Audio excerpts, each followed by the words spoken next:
Bye.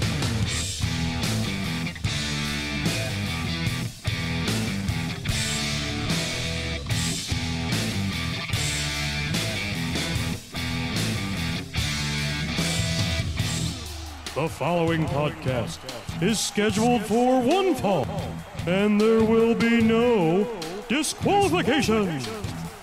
Making their way to the ring from lineupmedia.fm at a combined weight of 849 pounds, the Three Horsemen.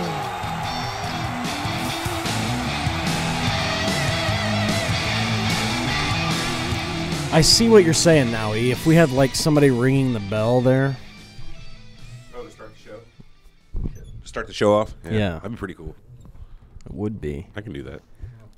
We'll have it ready by 2019. Ladies and gentlemen, you've joined the Three Horsemen on this lovely week, the week after Thanksgiving. Hope everybody had a wonderful Thanksgiving. Speaking of people who had wonderful Thanksgivings, Alex is here. Eric is here. Big Easy is here. T.O. is not here. He's at the gynecologist. You'll have that. You heard that right. He will hopefully be back. Gentlemen. Is he getting one added, or? He's getting another hole. Yeah, is that what's going on? Or anything's possible. Huh. Anyway. We can all venture to guess. Gentlemen, that's his business, not mine. No, T.O. is at the doctor today. I'm sorry, he's on assignment. Is that better? That's better. All right. He's on assignment. Gentlemen, how was everybody's Survivor Series Thanksgiving week? Did you survive it? I was not aware it was Survivor Series weekend. Well, it wasn't, but week before. I was gonna say, I remember reading about this last Monday. I thought the results. Really picking apart this whole Survivor Series week thing. How did everybody do on Thanksgiving? Now Thanksgiving was good. Okay, that's some good turkey, some good taters, Definitely. some ham, some good rolls. We're picking up listenership in the South with that talk there, boy. Some collard greens. Rolls are very underrated when it comes to Thanksgiving foods. Dude. Really? Different types of rolls. Not too big on them. I like every type of roll. Really. Hawaiian? Oh, I love the Hawaiian. Those Those are are the good. best. Okay, those are good. A sweet roll, Ridiculous. come on, yeah. Hawaiian bread with some of that spinach dip. Oh, Have you ever really? Did you know Hawaiian Chicken rolls salad makes on it. hamburger buns? No. Oh, lordy. Oh, Oh, lordy. sweet Jesus. Oh, lordy. I know at one time Arby's was having their sandwiches with the Hawaiian rolls. Way to go, Arby's. You know what? That is a fast food restaurant that gets brought up too much in this office. Yeah, I don't really dig Really? Arby's. Yeah. But- Arby's ain't bad. Yeah. They're not Really? bad. They're not bad, but What's that I stuff don't- they put on their sandwiches? Because it's not meat. No. No, it's good though. People say that about Subway, though, too. Subway's fine. I don't mind buying, same sandwich shit I'll buy in Shop and Save's meat aisle. Right.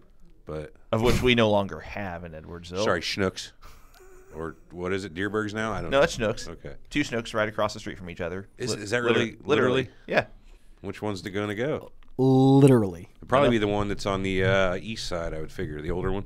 I don't know. I don't know either. I like the Schnucks over there. They got a real nice hot bar. You can go get some, they got really good ribs there. Ribs. Check that out. Since people are still thinking about Thanksgiving, I'm sure, because food is good, what is your guys' favorite Thanksgiving food? Oh, God. Because we didn't get to we got our work done ahead of schedule, so we didn't get to talk about Thanksgiving stuff. Stuffing? Like, that's some pretty good shit. I love stuffing. Stuffing's phenomenal. That or baked beans. I just think you can't. What? Yeah. I just think you can't go wrong with turkey as long as it's not too dry. Yeah, some good dark meat. Want some bread, some Miracle Whip, not mayo, Miracle Whip. I'm almost with you on the stuffing, but my aunt makes this broccoli cheese casserole that is just, I mean, it's nothing but that rich. It's just shit. Like, you should have corns and green bean, but instead we have corn casserole and green bean casserole. Yeah, we have It's like plenty of green everything's got that. We had soup two different in it. types of green bean casserole. And Hold on, but wait a minute. We got past one. Baked beans? Yeah, oh yeah. gross. Who has baked beans at Thanksgiving besides obviously you? Yeah. Big E Rick. You get bacon in them, brown sugar. Bacon. Yeah, hell yeah, bud. Yeah, you can kind of make it's not a casserole, but it's like a baked bean Is that hodgepodge. like a stew? No, No, it's just just fucking just baked beans, baked man. beans, and you can throw Baked beans a la bacon. Yeah, I guess I just don't like beans. I don't like baked beans, I'll tell you that. I think the real question here is, are you talking about stuffing or dressing? What's the difference? Because there's a difference. Okay, go ahead. Carrots. My or- personal or opinion, not like carrots, but fucking grapes or whatever. Go on. Stuffing's out of the box, like stovetop. You know what I mean? Like, soft bread, little pieces. Dressing is the stuff where they pull bread apart and it's got the sage taste to it, and it's they baked stuff in a pan. it inside of it. Oh, yeah. So like that's dressing. I feel like, and I think the stuffing is, in my mind, the shit out of the box, which is not bad. No, it's the difference is made from scratch, made out of the box. Yeah. So I think I'm a stovetop guy. I don't know. Really? I've never watched anybody cook my dinner for Thanksgiving, and that's terrible. That yes, I know. I'm there with you. Yeah, I don't do any cooking that day. I think I've assisted in Thanksgiving preparation once. Really? And oddly enough, I was like in my early teens. So it was like that weird age group where it's like, why were you helping making Thanksgiving food? I don't know. Strange. Yeah. Well, real quick, hit us up, facebook.com/numeral/ 3 Horsemen Show, twitter.com/Numeral 3 Horsemen Show, and youtube.com /the 3 Horsemen. And if you're joining us on YouTube, it's good to see you. Hopefully we'll see you in the chat. And also, don't forget about yoradio.com. I know you've heard us talk about Yo Radio. Well, now is the time to check it out. With a totally redesigned, now this really sounds like I'm reading it. With a totally redesigned look and feel and major enhancements to form and function, the new Yo Radio app offers more features than ever! ! Ever. Engage with your favorite artists and influences, sort stations by genre or mood, and view the top trending stations on the platform using the intuitive new user interface. It's all here. Please, now you can enjoy curated content and live broadcasts from our A-list station partners from across the globe. Don't hesitate. Update to the new Yo Radio today.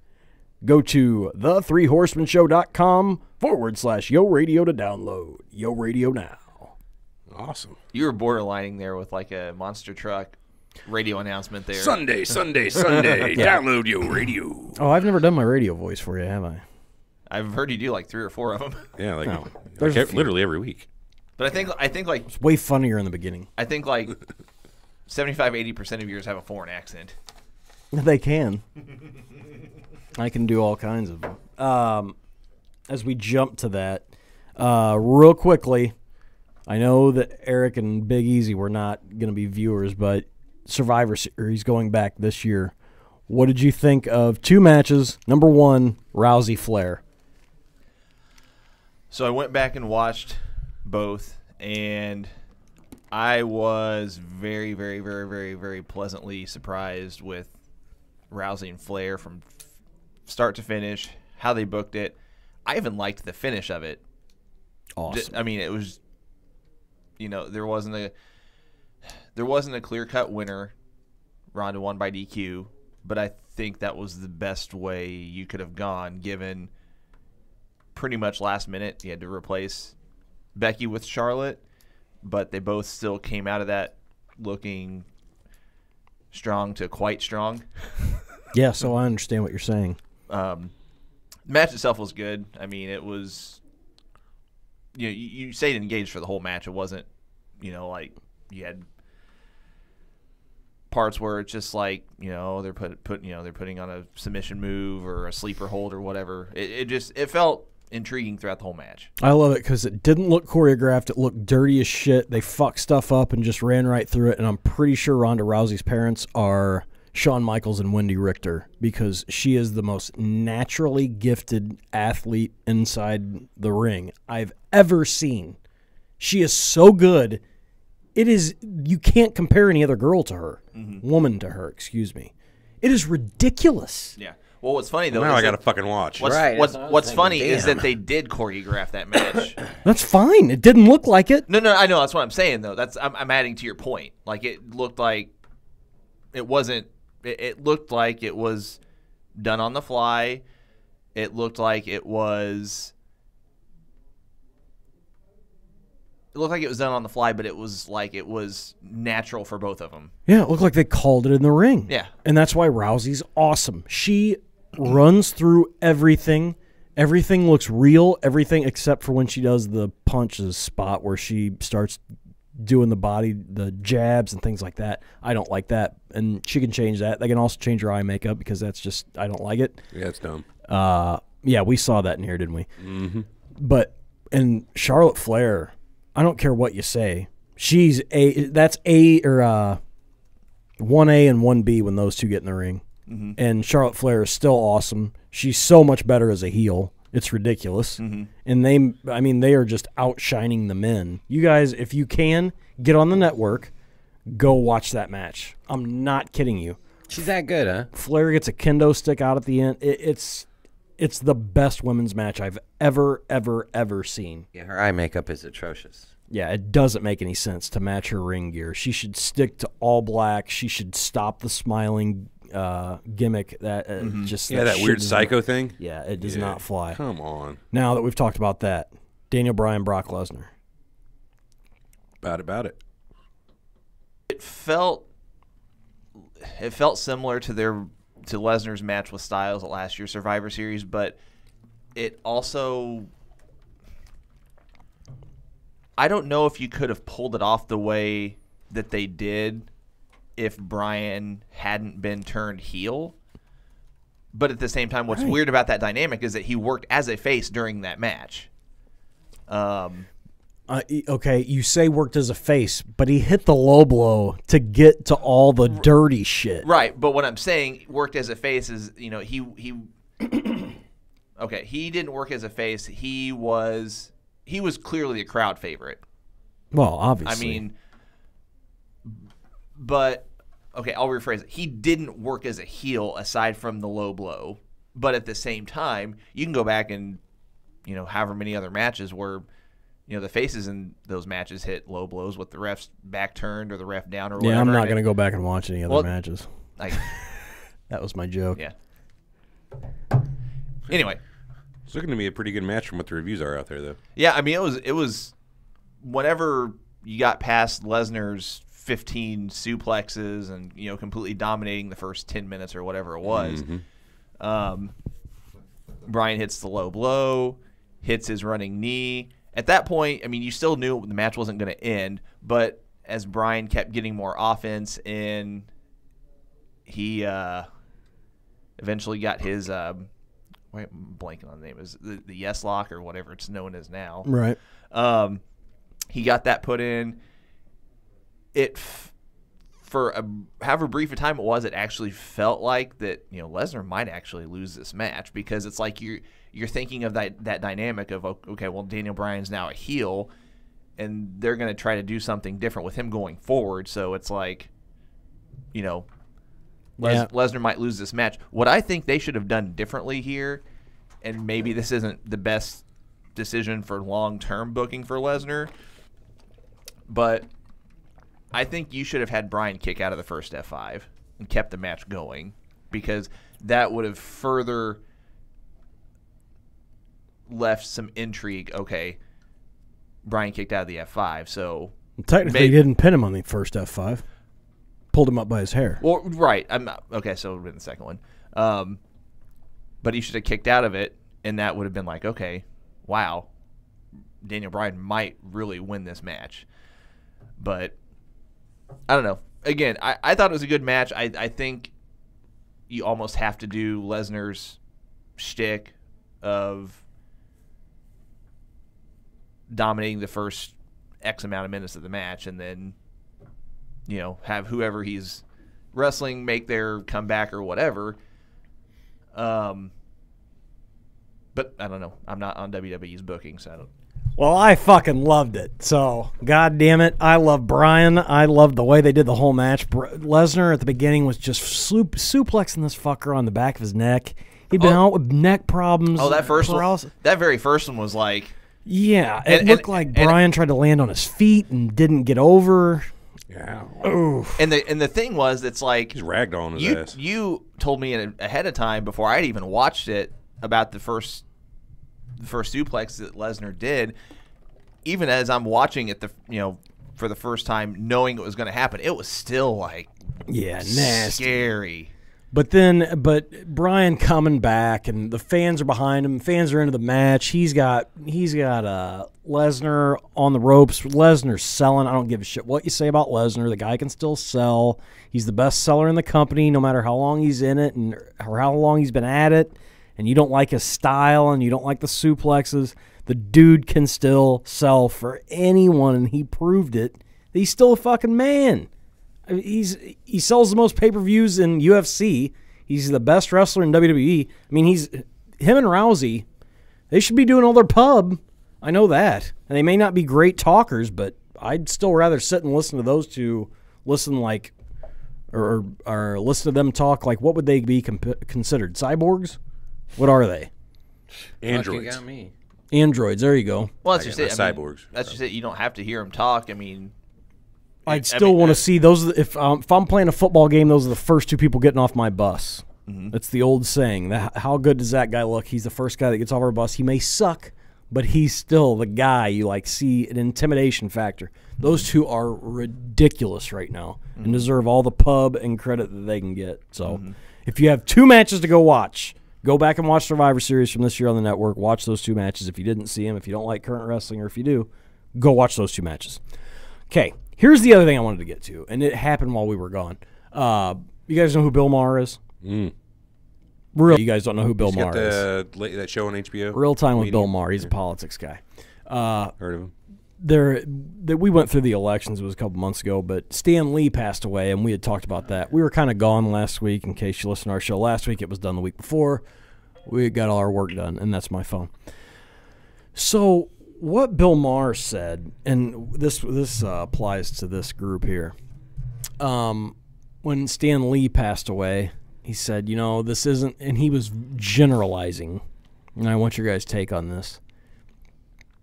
He said that this generation, with all their comic books and video games and shit, they decided that what you did as a kid, you could continue to do as an adult, and that's the generation that's bringing us all this bullshit right now with conspiracies and fake news, and they elect people and they don't vote, and they do all this stuff. He was generalizing.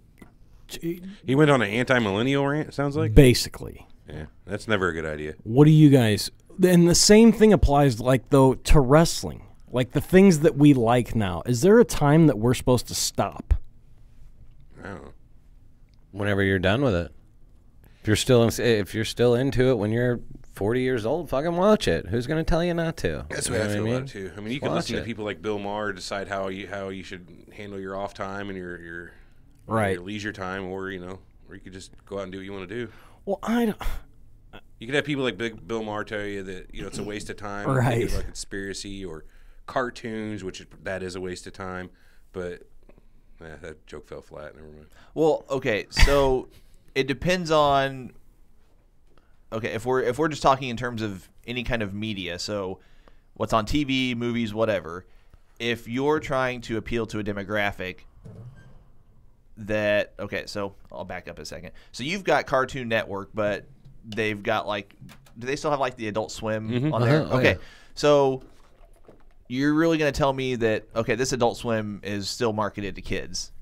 No. No, I mean it's in the name. Hope not. If you ever it says Adult Swim, right? So my point is, it's who says adults can't watch cartoons if they have assholes? Huh? What? Assholes are the ones you say that. I caught what you said. Oh, okay, yeah. Okay. He was answering your question. But if adults want to watch cartoons, I mean, they're gonna watch stuff like Adult Swim, and obviously it's doing well enough to where it's still going. They've had it for however many years, so I don't know. I think about it like this: who is Bill Maher's target audience and actual audience? Oh, adults and young. Give me an age range, roughly. His age range, 35, anybody that's a Democrat. 40 maybe and up? 40 and up? I'd say 25. Not out in He's California. got a younger audience? Yeah. Wow. Anybody who's legal to vote out in California. Basically, I would love to see his demographics. What I would consider hippies that are environmentally conscious. Libbies? Huh? Your quote-unquote libtards? There you go. There we go. Perfect. Yeah. Man, everybody's always got a name for stuff now. Yeah. Really There's so many names. People love around. putting labels on shit anymore. I noticed that hate, too. I'm a millennial. I hate labels. Do you consider yourself a millennial? That's a Tommy line. Never mind. You don't a get joke. the, you don't get you the, actually consider yourself a millennial? No, I don't know what the fuck anymore. Generation Technically, Z we and are, I X think, and right? Y I think it's and fuck 84 all on, that. isn't it? I want to say we're Generation Y. I That think was 82. I think I'm a millennial as far as like because year I you thought born. I thought we were Generation X. Apparently, we're Generation Y. I don't get it either. I'm 33. That's what I'm going with. So, Well, here, I think you guys are kind of missing my question here. Where does that stuff need to stop? Do we need to stop doing things we like? Do we have to quit liking things like wrestling? Do we have to quit, playing video games? Or, I mean, he fucking hit you guys both in the same thing. I get what he's saying, but he generalized way too hard. Like, that is not what, I mean, everybody that does that shit's not a fucking idiot. I mean, he doesn't understand that that's how some people make their living now. so No, he's going on an old man rant is what he did. Yeah, Exactly. right. So what I was going to say is he's basically saying, okay, so there has to be a certain age cutoff where you're stopped, okay, let's say you have a 7-8-year-old, whatever. What are they going to be doing? Watching cartoons, playing video games.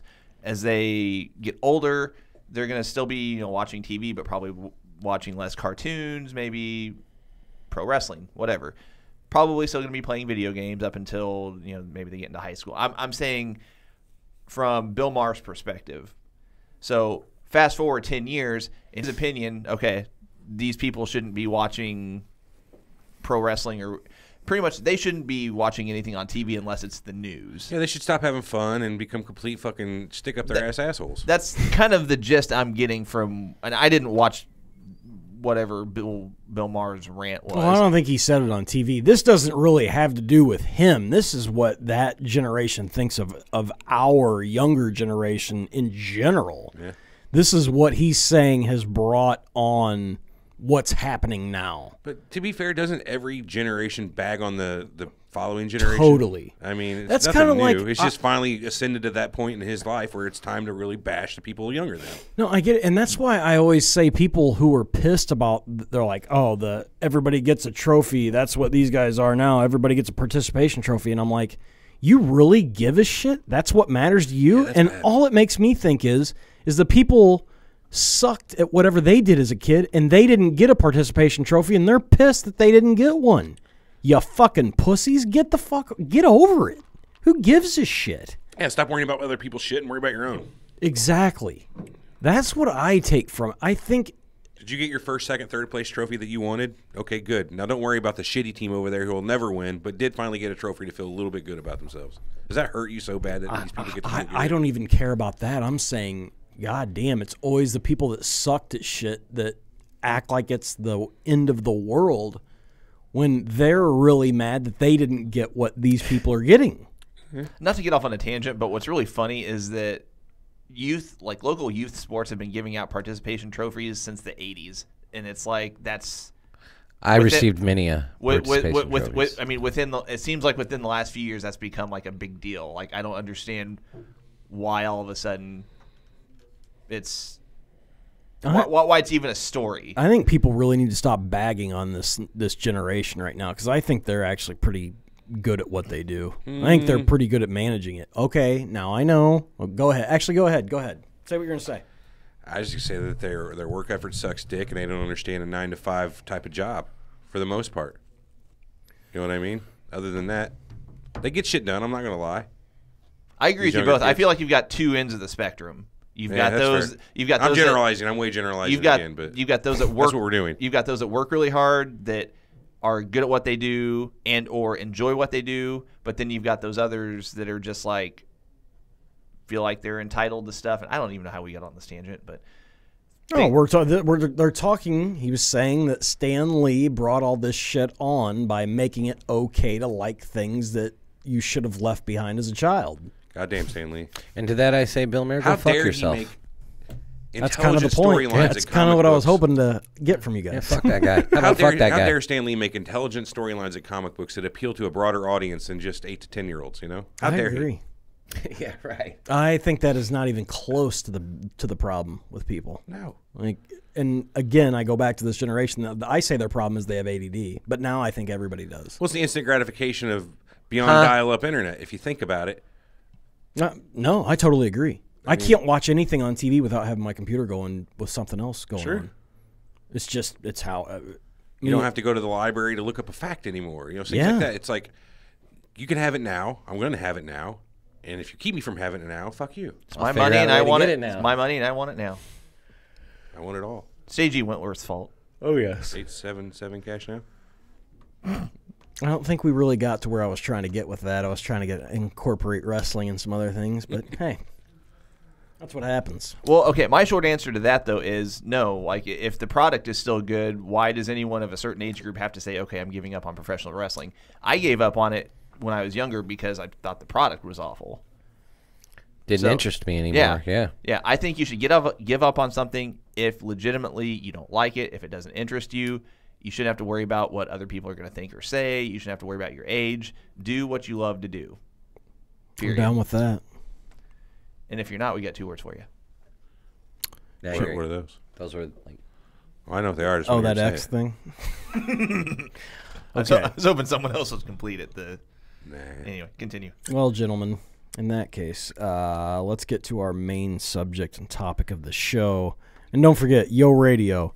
I know you've heard of. You know what? I'm not going to do that one again. Yo Radio. Go to yoradio.com. Download the app. So good doing it. Download the app. Check us out. Check out your favorite station. Do all that fun stuff. And yoradio.com. Get the app. Update it. Make sure you got the newest one.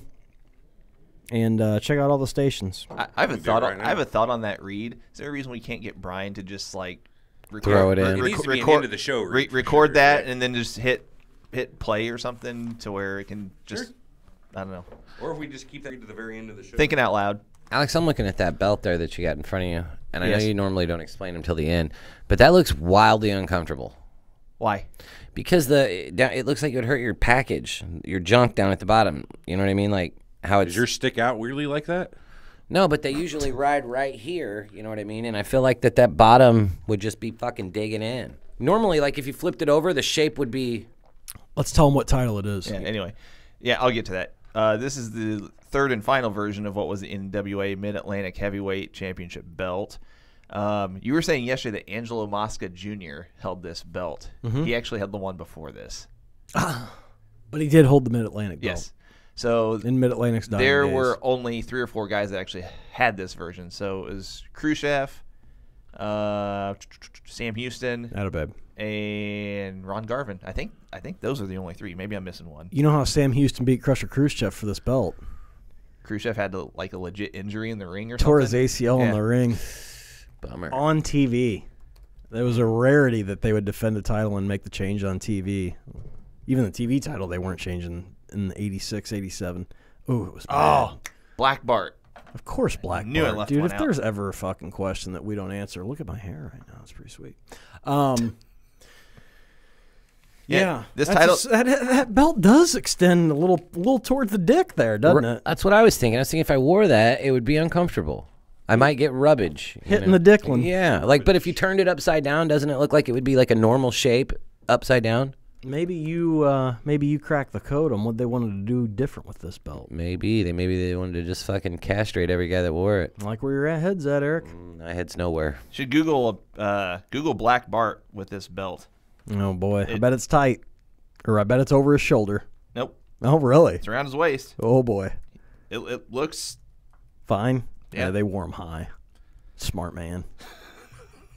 Good fellers. How about What? Ron I'm not Gar- saying they were high when they wore them easy. They were. Ron Garvin? I think that's what you're saying. Ooh, I don't know. Khrushchev, it's low on Khrushchev. Garvin, it's the dick belt. borderline. So there you have it.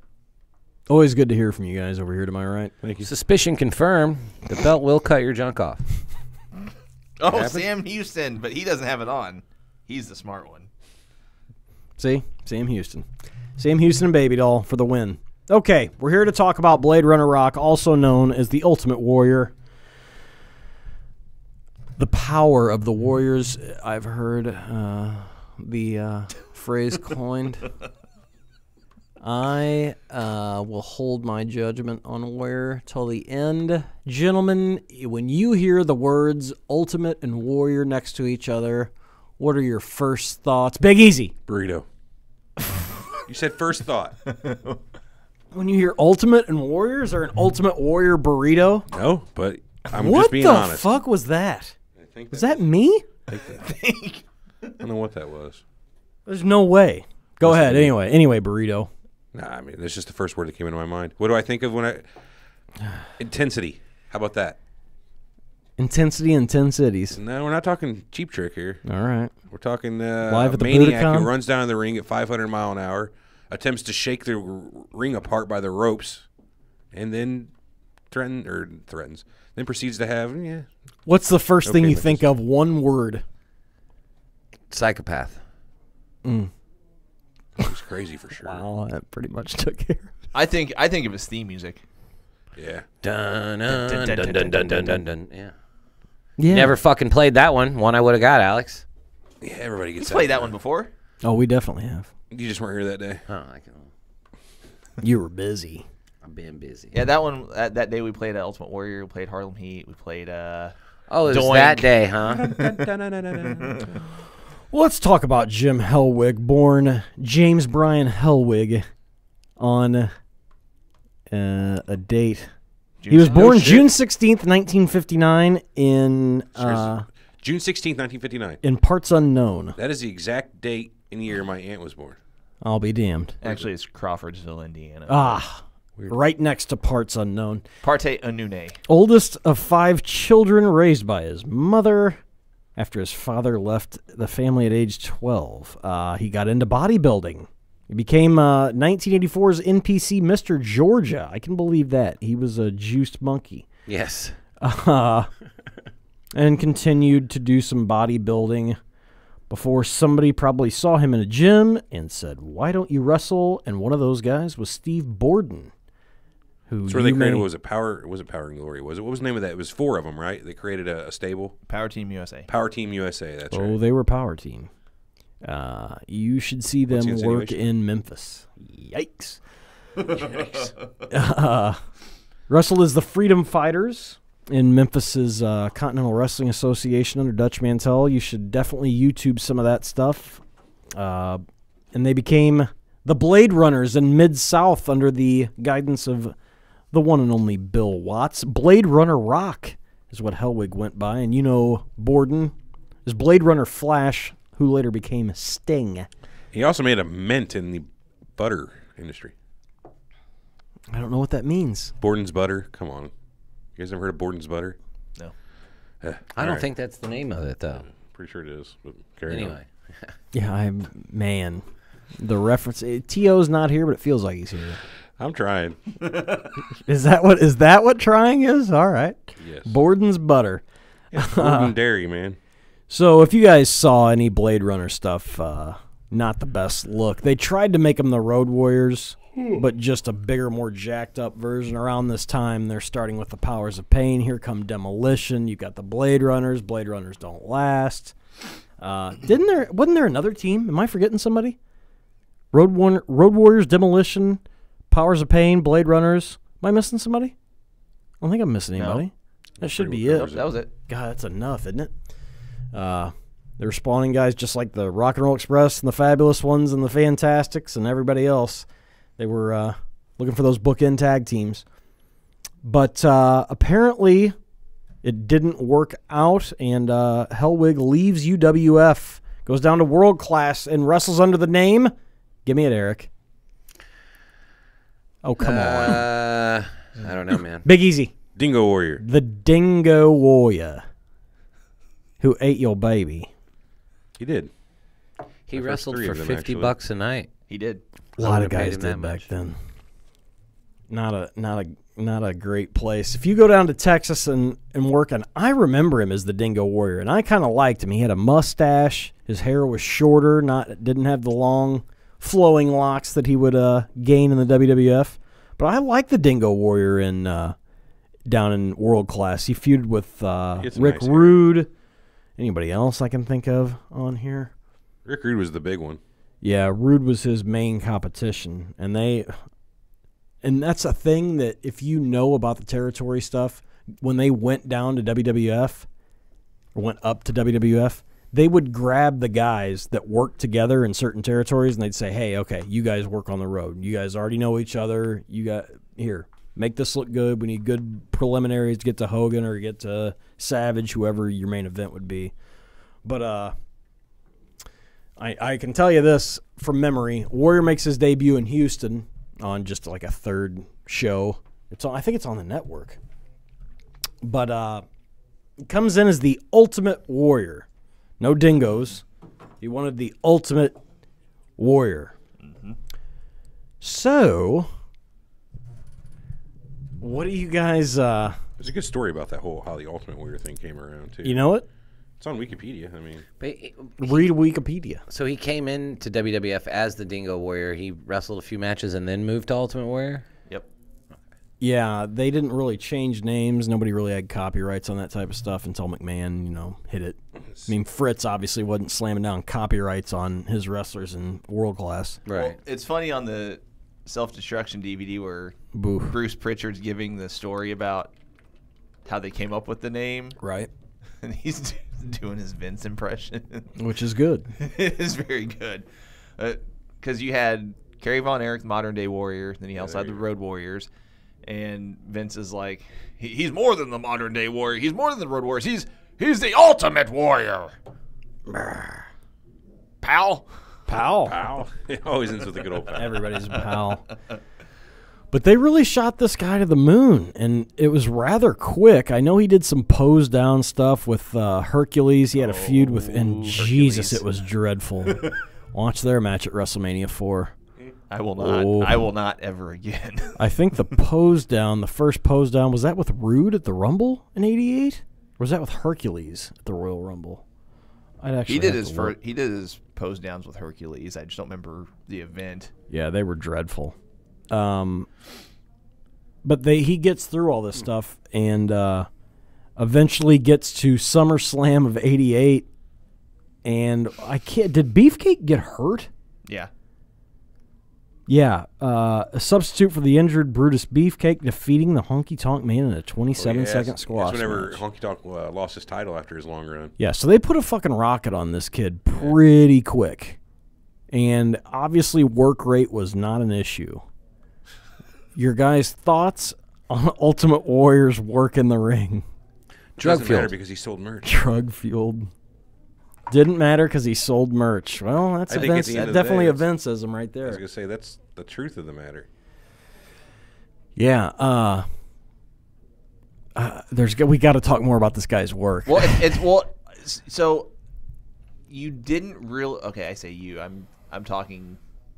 Yeah, not me. Yeah. Yeah, No, of course. Okay. This. No. So if I go back and watch his matches, I mean, you can tell his work rate sucks, but he mostly worked enhancement talent, like on TV shows, because back then your main guys worked against jobbers, so you didn't really notice his work sucks until I guess you could pick it out against Hercules at WrestleMania 4. But that's a good one to pick out. But moving forward, like he doesn't really wrestle many singles matches that are high profile until he goes against Rick Rude at WrestleMania 5. That's when you can tell, because they had a longer match. That's when you can tell that he's fucking gassed completely. You mean before the match even starts? Yeah. Yeah. Didn't really think that out. Hey, I've got to run all the way down the Trump Plaza stairs to get to the fucking ring. It was the 4.540 on the way to the ring, gassed him out early. That's what it was. Okay, well, let's say this about his work. It was fucking horrible, and his clotheslines look like shit. Everything he did, he couldn't move. His slams were dangerous. Listen to what Heenan says. You can watch him just drop people. I hated watching. I shouldn't say I hated watching him wrestle. I guess I was like, oh, okay, as a kid. But this is the problem everybody had. If you were a Hulk Hogan fan, he was not as over with you. Especially when it came to the top of the hill. That's what it was in our house. I was the Hulk Hogan guy. I could care less about Ultimate Warrior. I thought he was a punk more or less, but Eric was, the mark. I liked the Ultimate Warrior when I was a kid. I was gonna say, I thought he was one of your. What's your favorite Ultimate Warrior match, Eric? Well, probably the most popular one, the one with him at the Sky Dome, where he, him and Hulk Hogan. 6, I think it was 6. WrestleMania 6. Yeah. I like his. Sorry, that was me. I like his match against Savage at WrestleMania 7. That's probably my favorite Warrior match. It is a good match. I like that, but I'm also. Let's get back to the Hogan one. I I'm like the very 98 Hogan one, yeah. Halloween Havoc. It's a pretty good one. Watching it right now. Oh, don't worry, actually. we'll get to that. Anybody got any flash paper? Yeah, sorry. No. Or a lighter, yeah. That Hogan match at WrestleMania, the fact that Hogan was able to drag a good match out of him is actually a feather in the cap for Hogan. Yeah. Because he was able to get him to work, follow him around the ring. He led him into where he needed to go to. Hogan had the a 1 is a clothesline, a 2's a backdrop, whatever you needed to get. Throw me out, take me outside, work outside. Hogan fakes a knee injury or plays up, or it was legit. It was supposed to be legit knee injury in the match. But that is definitely his best match. And in what would be a 10-year career, I mean, the fact that we can come up with 2 good matches is not saying a lot. No, not at all. In fact, I'll tell you this. Here's how much I didn't like this fucker. I'm sorry. Why are we why are we doing a whole show on this guy if nobody likes him? No, it's not, he loves him. I don't mind him so much. I had 3 wrestling buddies, Hogan and the Road Warriors. You guys had The wrestling buddies. other top seller was the Yes. Ultimate Warrior, and I didn't have him. I did. I had the Ultimate Warrior Wrestling Buddy. I did so many power bombs on it that the cotton inside was separated at the waist. That's good. Yeah. That means you're using it correctly. I did. That's why he was always stuck over in that weird bent over position? Yeah. Terrible. What? But Okay, so hold on. They made the Road Warrior Wrestling Buddies, for sure. Oh, yeah. but WWF made those. Yeah, Where- I'll bring him in when we start Where the was year. I? Because I just remember Hogan, Warrior. They had Macho King. They had let's see, Hogan, Warrior, Macho King. They had yeah. Ted DiBiase, and they had Jake the Snake Roberts. Those are the 5 that I remember.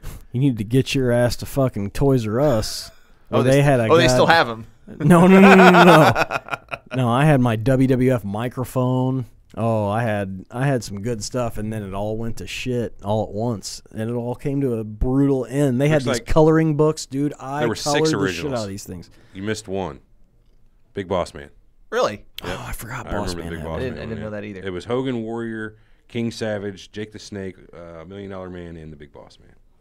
So, do you like solid color Ultimate Warrior, or do you like neon Ultimate Warrior? The neon, probably, just because that's what was, whenever I was that young, and that's what it was captivating. Probably the neon. He went from super solid to super neon, very early and he 90s. wore that stupid trench coat thing too that didn't have any arms on it. Do you remember that? That looked like a That big was later. tie A dye. little later. Was that later than that? Little Yeah, bit. that was just like That was what, 91? He wore that first Fuck's this coat guy with doing? all the shit on it. Yeah, it was Was it? WrestleMania. Yeah, he wore that coat. 7, yeah. Okay. Long coat. Yeah. But is that what sold him to kids? Is it I get the paint. I was obviously I am a huge Road Warriors mark, but is the selling point? What about his promos? What do you think of his promos? I don't think the guy knew but 10 words. He's rough around the edges, man. I don't think his promos were that good. I thought they were All cryptic, and he did his. they were good in a fucked up kind of way. Like, could you ever turn away from a Road Warrior Ultimate Warrior promo? No. I couldn't. I like there's a huge difference in being concise and making sense. I guess it was like he was from another planet or another dimension. realm of existence. Yeah. I just don't. I guess I did not get it. Parts unknown, man. What was you? Okay, so Eric, help us figure this out because you're on the show. What is it? He just always talked real cryptic and shit like that. Kind of like a 70s rock band, Oh, you will face the fires of hell and So the it demons was like Dio, the inside pro the war. wrestler? Yeah, he was like Dio. Yeah, exactly. You know what I mean? And I don't know. It was just wasn't normal. You didn't get that from anybody else. So I mean, you either liked it or you didn't. He was a and character. Young He liked was it. a He was a intense character. character. Yeah, he was Yeah. exactly that. Yeah. It didn't need to make sense to a 10-year-old. There's a website here that's got a script. You guys remember the plane nosedive promo he did on Hogan? Please read it. I, Hulk Hogan. Hulk Hogan. I never met that Hulk guy. Hogan. Have a question to answer your question. As you, Hulk Hogan, He had a talented tongue. travel to WrestleMania by conventional means, the normals you travel with experience malfunctions. As you realize all that is left is total self-destruction, do you, Hulk Hogan, show self-pity? His brain's fucking fried. Do you, Hulk Hogan, try to reason why? Do you, Hulk Hogan, try and comfort the normals that have even more fear than you? Or do you, Hulk Hogan, kick the doors out, kick the cockpit door down, take the 2 pilots that have already made the sacrifice, so that you can face this challenge? Dispose of them, Hulk Hogan. Assume the controls, Hulk Hogan. Shove... I can't even read this without cracking up. Shove that control into a nosedive, Hulk Hogan. Push yourself to total self-destruction. As you realize, Hulk Hogan, you are about to enter a world close to parts unknown. Ah, smell it, warriors. Do you, Hulk Hogan, look for a place to hide? Oh. Or do you, Hulk Hogan, face that challenge? That may be more powerful than even you are, Hulk Hogan. You, Hulk Hogan, must self-destruct so that you will know Hulk Hogan, who is the chosen one. For Hulk Hogan, I am not the chosen one that you speak of. I am not. I, Hulk Hogan, am the only one. Is that a snore? Did I just start snoring? A lot of questions to answer. Wow. That's like the Billy Madison thing. Like, that made no sense. You know, everyone in here is dumber for having listened to it. And may God have mercy on your soul. Jesus Christ. I award you no points. Yeah, right. May God have mercy on your soul. All right, a simple no would have been just fine, but Yeah, wow.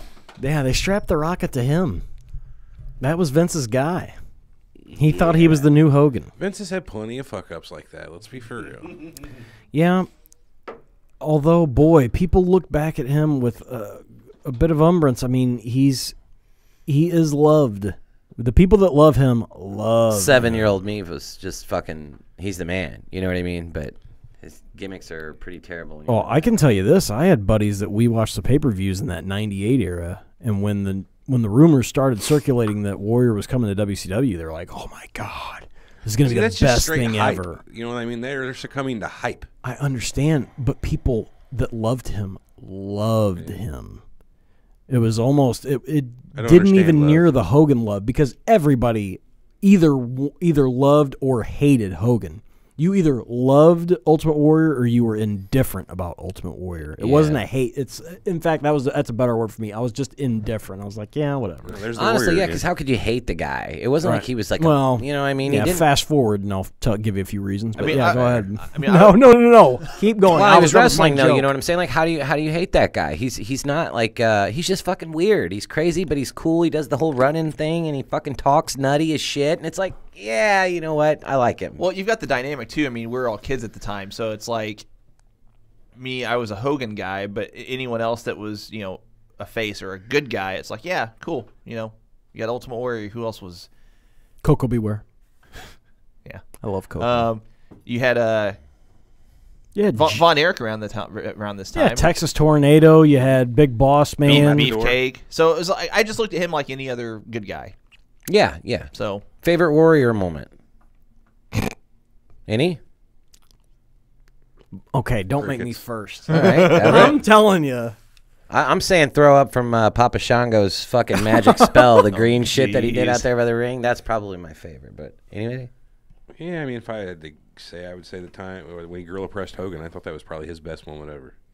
And you could have ended his career after that match and been not ruined it. Yeah. Fair enough.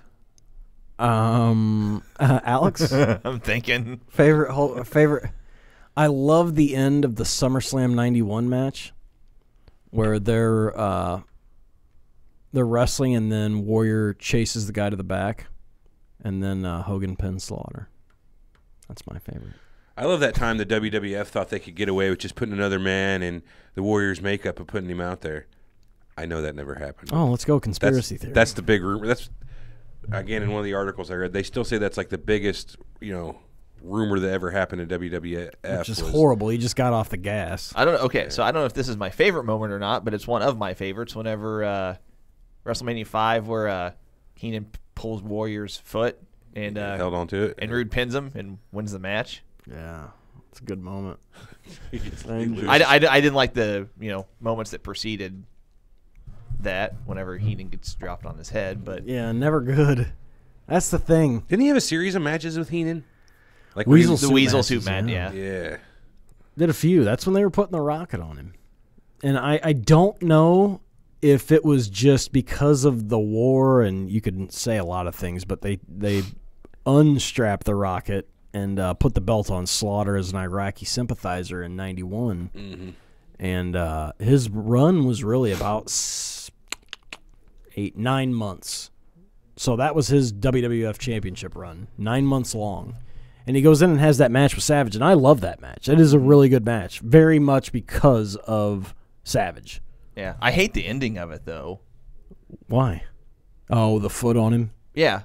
Well, what was his third consecutive shoulder block out to the ring? Then he just rolls him inside and puts a foot on top of him and pins him. Yeah, I love how Savage sells it. Yeah, but it's just, I don't know. It seemed really, I don't know.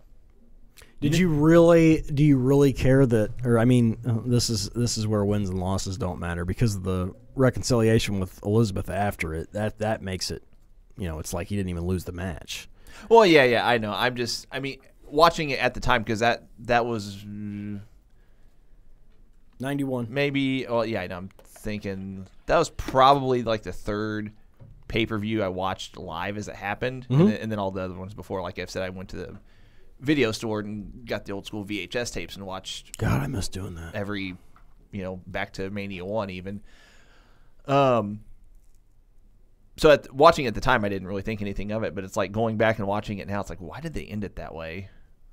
It is odd. But maybe not the best ending they've ever come up with, but it leads to him holding Vince up for money at SummerSlam 91, where they have him chase the Iron Sheik, who went by Colonel Mustafa, to the back as he and Sheik Adnan Al-Kaisi. Although I can't remember Al-Kaisi's name in there. What was he? General Adnan. That's right. Yeah, thank you. But it leads to him holding him up for money. That leads to his exodus from the WWF. What do you guys think about people holding promoters up for money? It's bullshit. I think it's absolute bullshit.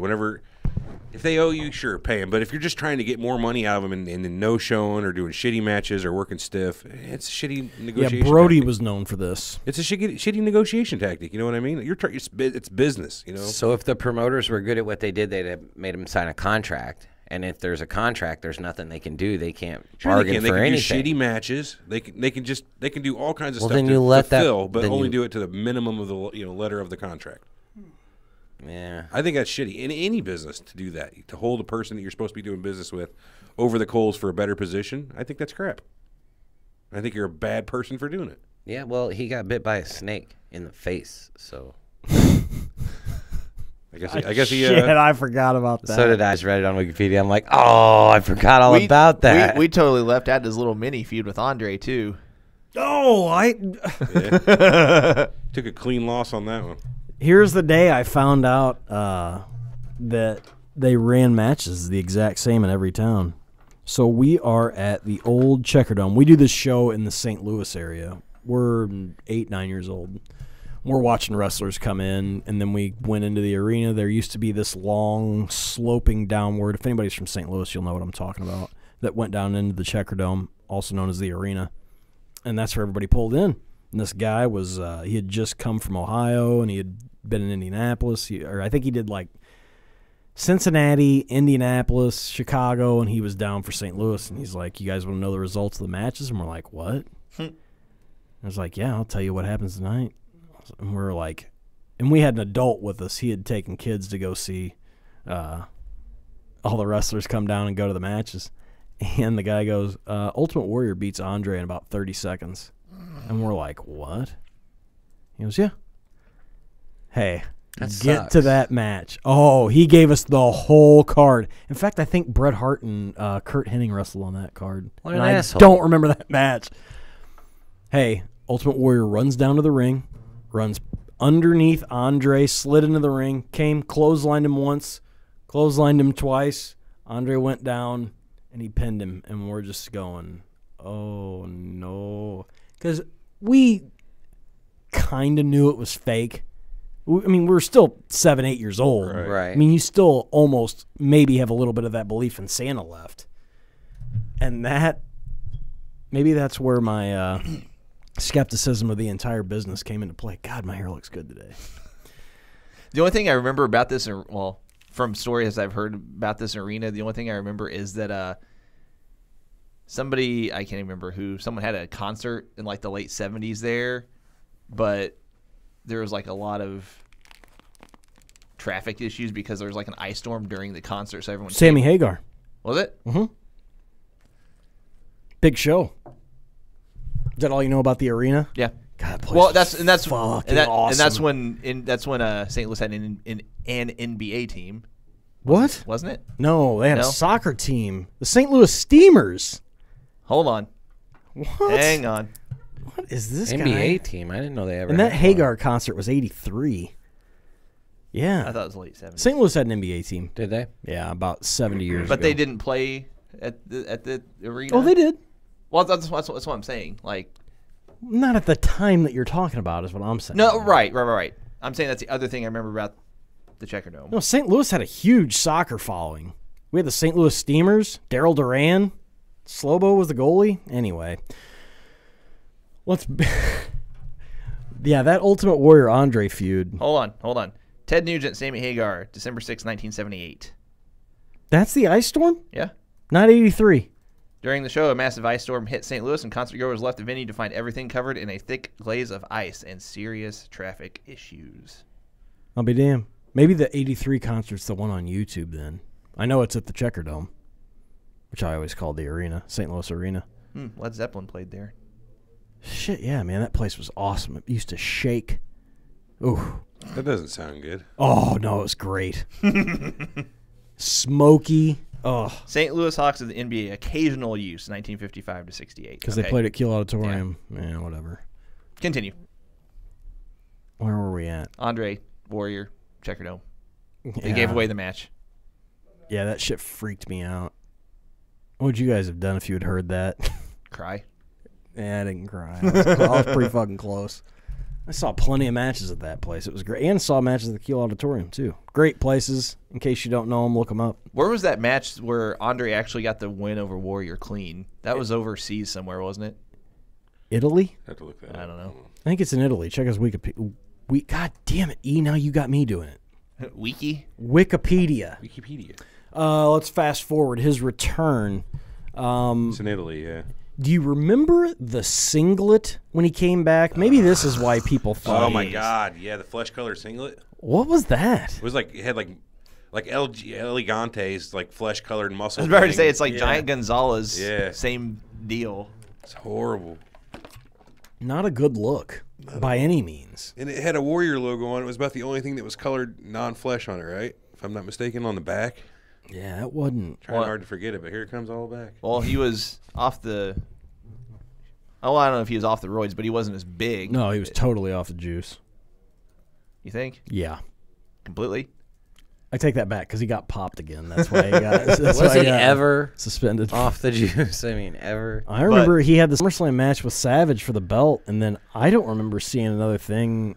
In fact, I want to say he and Sid Justice were about to go into a program, and they both got Yep. adiosed. It's not. I mean, British Bulldog got popped. This is right when all the steroid stuff starts. That British Bulldog was a big motherfucker too, wasn't he? Yeah. He got so bloated at the end. Yeah, it looked like he didn't have any abs at all. He had like a belly. He had muscles and chest, and back, but his belly was just fucking like it was not muscular at all. He was having some drug issues too, which is weird because normally you would lose weight from that, but I guess they were just eating and not working out as much. I don't know. Anyway, That's usually what happens. I don't know the answers to these I questions. guess they weren't burning as many calories as they were eating. How much were you guys yearning for the Ultimate Warrior's big comeback in 1996? Hugely at the time. Nope. Not even a little. You weren't excited at all. Nope. I've been a freshman sixth grade. in high school. Yeah. I was in 6th grade. I was not. So you were watching younger it than this that. time. I would have been 4th. Hold on. 1996? 6th grade. I was 6th grade. I'm 33. 12 years old, you're in 6th grade. No, I was in sorry, I was in 11 years 7th old, then. you're in 6th grade. I was in 7th then. 13 in 8th grade, 12 in 7th grade, 11 in 6th grade. I was in 7th. Daddy pull some strings? Yes. You guys were I was not watching it this time. I did not even know he had come back and gone away again. It was a short little thing. It was quick. Yeah, I don't have much to say about it because I don't know much about it. I know from the Ultimate Warrior Destruction DVD that he had a quick feud with Jerry Lawler where he came out in a baseball hat. Just weird shit. Should we talk about that DVD? So he had the ball cap and we will. He had the ball cap and black face paint. Right. No color, just Nothing. the Warrior design, but it was all black. Looked like he got there late. Something. And he had like a comic book or a Warrior Nation or something. Anybody know? I think it was just Warrior. The comic book. I think it was just Warrior. And a Warrior school? Was there a school? I Yeah, think it was called, That was later on, I think. Warrior University. Yeah. See? Was I that? knew there was something. But that wasn't 96. Well, that was later on. It was earlier, I think. Yes, between 92 and 95 is when Warrior U was up. That's what. Yeah. Okay. For some reason, I thought it was after 96. I'm sorry. Between 92 and 95, he was semi-retired during his time. Opened the short-lived Warrior University, a professional. That guy taught people how to fucking wrestle. Wow. He wrestled as Dingo Warrior again in December '92 against Hercules. That's news to me. He toured Europe in 93. Returned against, man, I did not know. Otto Vance? Really? Huh. Otto Vance, former AWA champion. Props to the late Otto Vance. It says he played the role as a swordsman in the action movie Firepower. I'm going to go out on a limb and say that movie probably sucks. Straight to DVD? Oh, I bet. Probably straight to VHS. They didn't even. Okay. Smarty pants. Jesus. I mean, the option was there in '96. Laserdisc. Laserdisc. Now we're talking. Reel to reel. Okay, well, this all leads to him coming back to the WCW, very Midwestern of me. He made his return. Give me a date. I want to say September. He's gone by November. Last appearance was on the November 9th, 1998 Monday Nitro. That's how quick it was. Because he wrestled at Halloween Havoc, so he had to be there by October. Yeah. Well, E and I were having this discussion before we went on. He only had 3 matches in WCW. Mm-hmm. I only remember 2 of them. What's the third? That's what I'm saying. So the first was a War Games match. That's right. He was in it? I Yeah. thought he just came and ripped the cage off. He's a member of Team WCW. Yeah, he was in it. That's right. Jesus. That's one I forgot. Yep. What a fucking nightmare. The other 2 were versus Hogan and was it Stevie Ray or the tag match? So yeah. he teamed with Sting against Hogan and Bret Hart, Right. and then I remember his singles match with Hogan, and then the War Games match. Weren't those the 3? Yeah, that's it. You're right. I'm going to guess he made about probably $500,000. That was actually the exact number I was thinking. It's pretty good Between money. 450,000, 500,000 I bet. for that. Just goes to show you what WCW at the time was doing. I still haven't figured out what put him out of business. Yeah. One day we'll. I think we've already dissected that, and it was not as good. So now we get to the fun stuff for me. Oh boy. So this fucker goes on a speaking tour. He would speak at. In fact, one of the videos is up on our website, on YouTube. Well, hang tight. What year are we in right now? We're jumping through about 15 years of bullshit. Okay, you're leaving out his 2008 World Title reign for New Wrestling Evolution. You ever seen that match? Nope, never will. Looks tired. Yeah. And he looks old. Anyway, that's all I was gonna say. Continue. Yeah, it was not nothing to write home about. I don't know. Do you guys remember all the stuff where he was talking shit on his YouTube station to Hogan and to Nash? And No. Dude, he was just an angry guy. What did he say to him? He lay into him? What was it? What was the context? Oh, here? he said he'd kick the shit out of Kevin Nash, and Kevin Nash said, "All right, meet me here. We'll do Kevin it. Nash We'll do it in the would ring." kill him. Really? I think so. Yeah. Wow. I would think. I don't know. You know how it is with bodybuilders? Like, you don't know if they're tough or not. Right. They build their bodies. They don't. It's not about strength. It's about how good you can look. Yep. So I don't know about strength. They come off being like Undertaker's character in Suburban Commando. You're a dead man, Ramsey. You can't take him seriously. Man, now I'm going to have to go back and see Suburban Commando. It was fucking awful. It was good. It was really good. Hulk Hogan That's was in nostalgia telling you that. It was pretty fucking awful. Hey, what about Mr. Nanny? Was that what it was called? Yeah, that one actually wasn't horrible. What is wrong with you? You didn't like Mr. Nanny? No, those movies sucked. I never watched Mr. Nanny. The Rock Tooth Fairy wasn't supposed to tell you that one was good too? No, that blew also.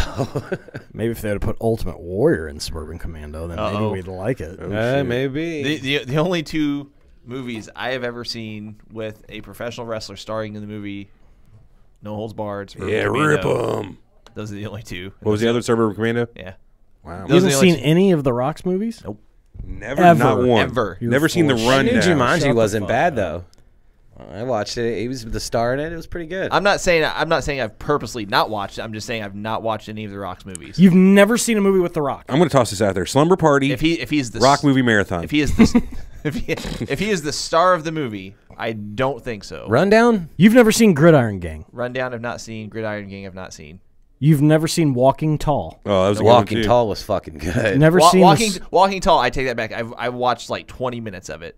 They play it on TBS every other day. Yeah, that's why I've seen it. Dude, That's you're why I've seen it. missing out.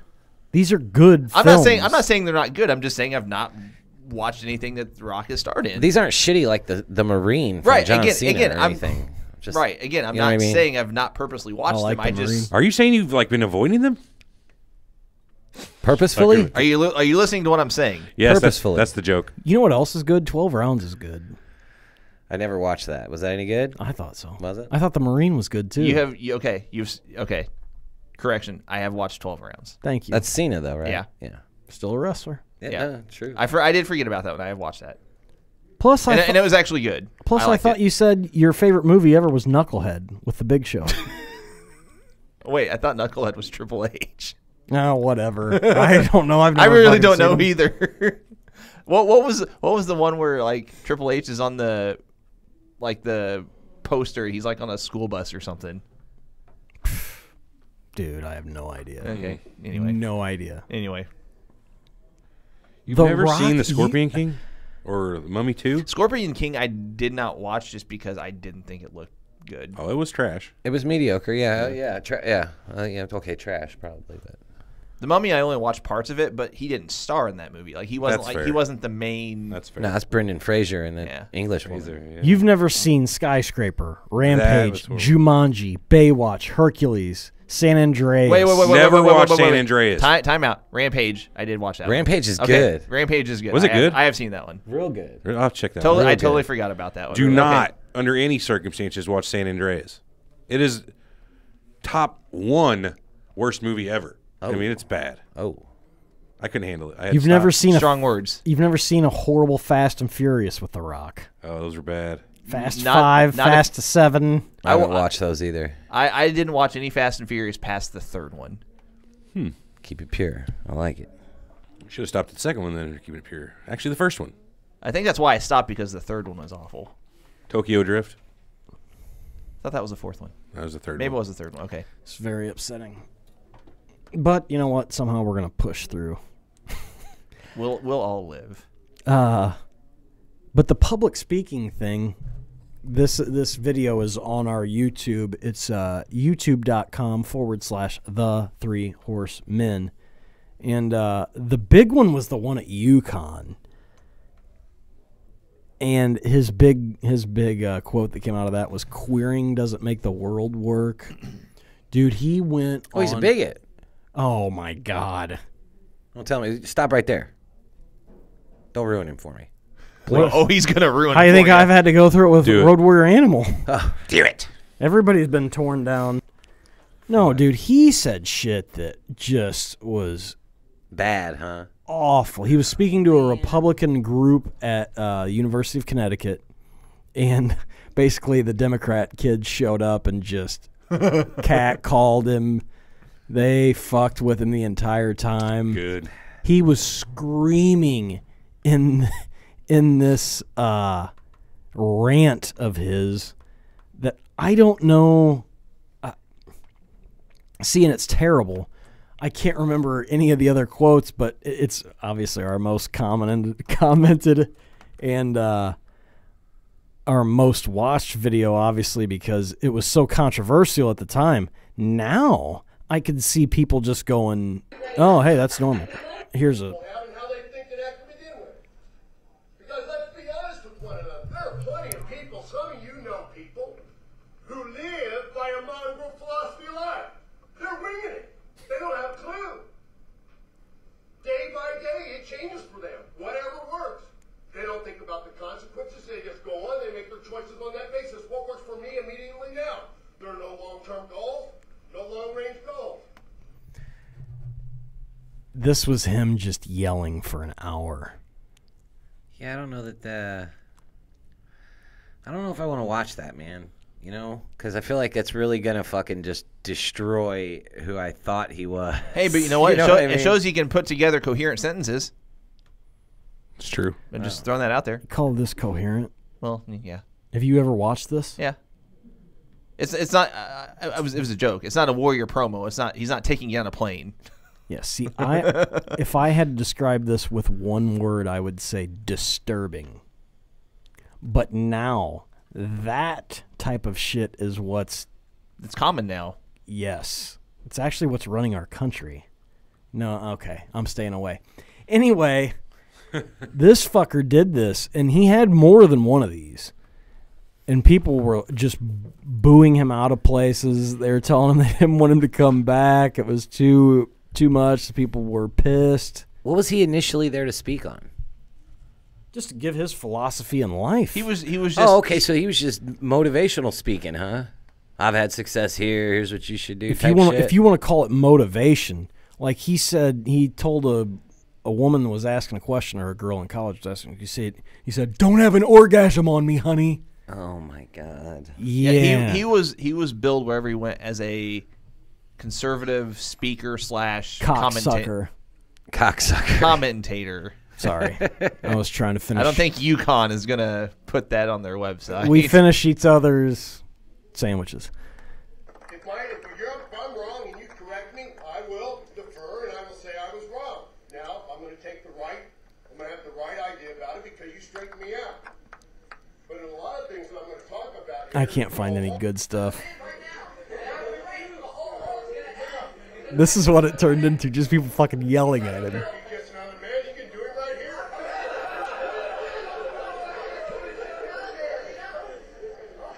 Yeah.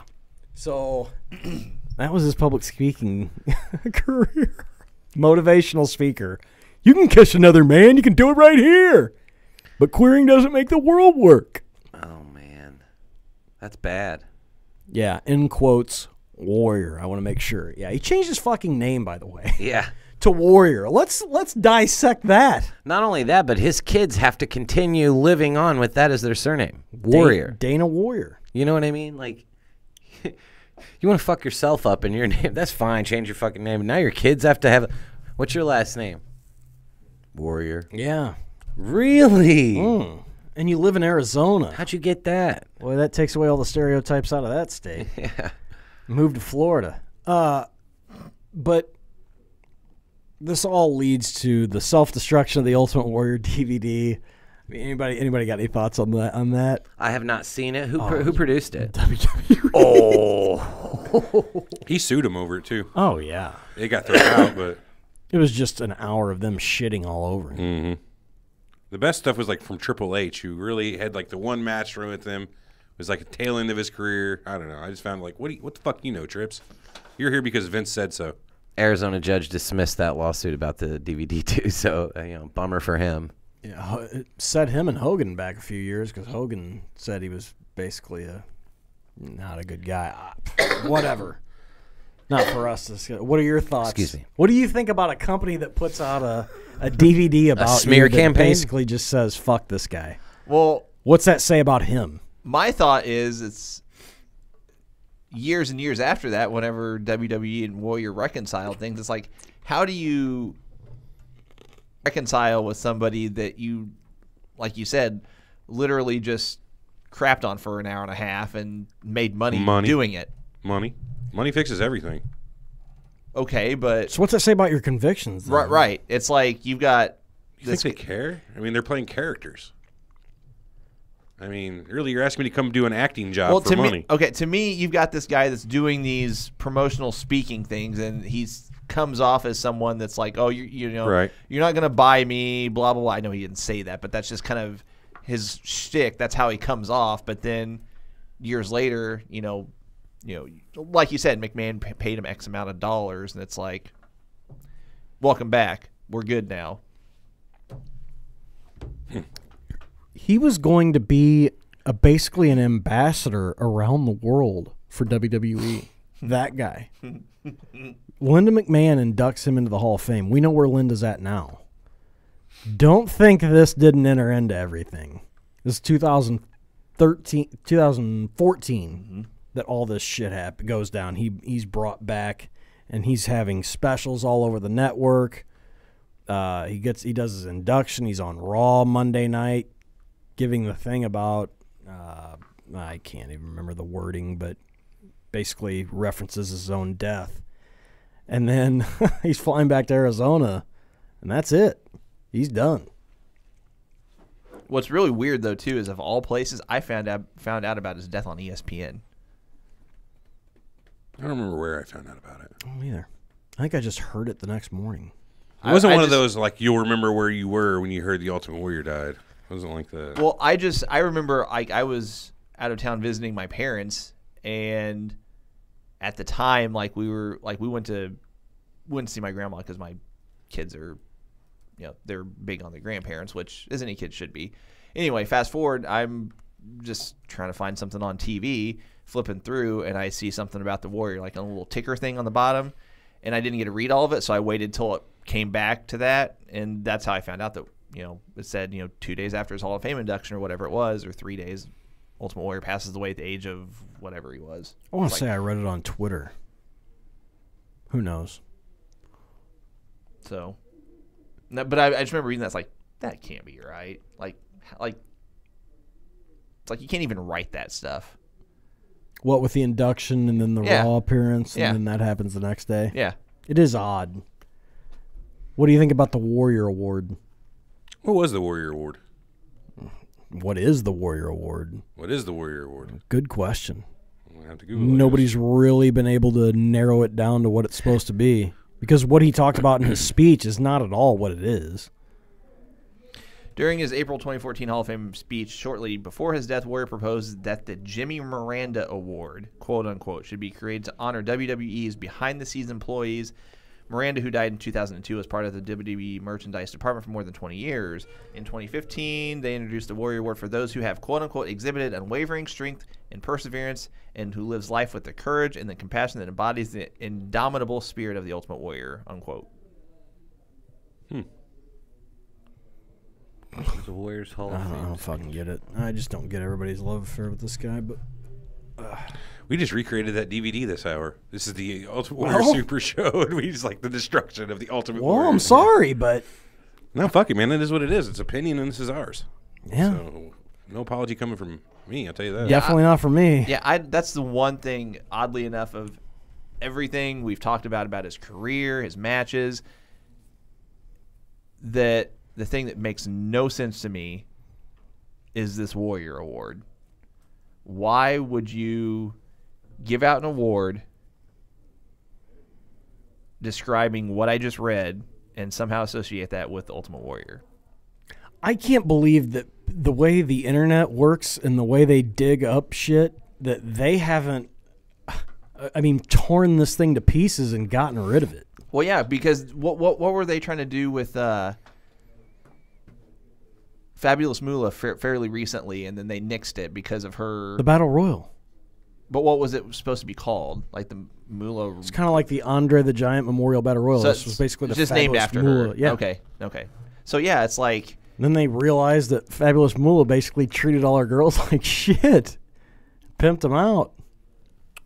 I mean, on the one hand, you could say she was helping him. Not pimped them out. That was a bad way to put it. But No, I mean that's pretty literal, isn't it? we ought to do a show about old school women's wrestling if you guys learn some of that shit. I'd rather not learn and just listen to you talk about it, No. and be the I like that. the ear of the audience. That's why that Lipstick and Dynamite, we got to find that. Lipstick and Dynamite. I'm putting it back on my list. Maybe his speech would have been more well received had he had the makeup on. Doubt it. I feel like I maybe could have listened to what he was saying if he At the was Hall in of Fame, makeup. Hall of Fame, you mean? No, the Yukon speech where he started being the fucking bigot that everyone, like, More well brother, and he's got like the I don't know. Maybe it would have came off a little better. Yeah, he's probably insane, so we probably shouldn't just worry about what he's saying. You know what I mean? I think that speech was in 05, I want to say. Somewhere in that neighborhood. Oh, yeah, it was 2005. April 5th, 2005. So that speech is now 13 years old. Jeebus. But, man, I tell you what. That fucking thing's wild. I'll tell you what, I really wish they would have, and I know they talked about doing this, however much or little it was talked about, but they really need to change that award to the Connor, whatever his last name is. McGregor? No. Good lord. Connor Michalik, whatever. Yeah. I don't What know. now? They need to change the award to that kid. Yeah, I agree. I mean, Totally agree. Good call. We'll make some. I'll make a call. We'll make some calls in WWE and see what they think of that. I know a guy. Don't have an orgasm on me, honey. It's a good line though. Yeah, that's real good. It's real good. Women love being talked to like that. She probably appreciated it. Just reading through the comments. What a bunch of slack-jawed socialist wimps in that crowd. What a bunch of little millennial wimps. They're talking about us. No, in the Yukon. Easy. These easy. pathetic little children only want liberalism and socialism because they are short-sighted and pathetic. R.I.P. Warrior, you are a legend. Well, legends aren't always positive. The legend does continue. Oh, it continues. Eventually, it's going to become myth. In more ways than one. Anyway. Overall thoughts on the Warrior. It bums me out that he was a racist. Although it doesn't change my feelings about how I liked him as a kid. You know what I mean? Because as a kid, I didn't know he was a racist, so it's not like I'm going to just say, oh, no, I hated him. He's a racist. No. When I was a kid, I fucking legit loved that guy, so. Nothing wrong Yeah, with it just bums me out that he was a racist, I man. still like the Road Warriors. I mean, I'm not going to... Yeah, what are you going to do? You have to separate the person from the character. From the politics. Yeah. Yep. It's hard to do, but that's why I love the second George Bush. I mean, his politics suck, but he's a funny guy. Big ass boob. He is. Am I wrong? Have you watched the video of him fussing around with the raincoat and tell me you can't love the man? Strategery. Yeah, I remember all 8 years of him. Yeah, I remember. Yeah. Don't try to think of him after the presidency. And then He he's did okay. get a lot more tolerable after he wasn't president. Yeah, huh? he was horrible during the thing, but did 9/11 and all that. Wow. Hell of a guy, man. Good guy. That he is. Want to play trivia? Yeah. Let's do it. Oh, wait a minute. Did we get everybody's final thoughts on the Warrior? Yeah. I think we got plenty on that. Yeah. I think he deserves to be a Hall of Famer, just for the fact that he was a huge thing for a few years. Yeah. But what a train wreck. Alex, anything to add? I agree. I think Hall of Fame he deserves to be there. But again, the whole Warrior Award thing, I think it's garbage. I mean, at least to associate his name with an award like that, at least the direction they're going for presenting that award, it's like there are hundreds of other people specifically in or connected to the wrestling industry that you could associate with that award, but you pick the Warrior. I don't get it. Yeah, I think I've said everything I need to say about on the man and on the subject. Let's play trivia. Yep. Yay! Do Let's. it. Got the board behind you, ready to go. Watch marker. Let's go. What do we got? So we've got all categories 1 through 500. We've got Ultimate Warrior as a category. We've got the Intercontinental title as a category, and we have 1990s WrestleManias. You guys are going to kill this. I hope. So, the order at random is... I'll start. Nope. Oh. Corey is first. Eric is second. E is last. I'm fine with that. Corey, your first selection. This means I get to steal. Ultimate Warrior for 500. Uh-oh. Ultimate Warrior for 5. Who was the Ultimate Warrior's tag team partner to win the only tag title of his career, the WCCW World Tag Team title? Oh, fuck. The Ultimate Warrior's tag team partner. To win the only tag title of his career, the WCCW World Tag Team title.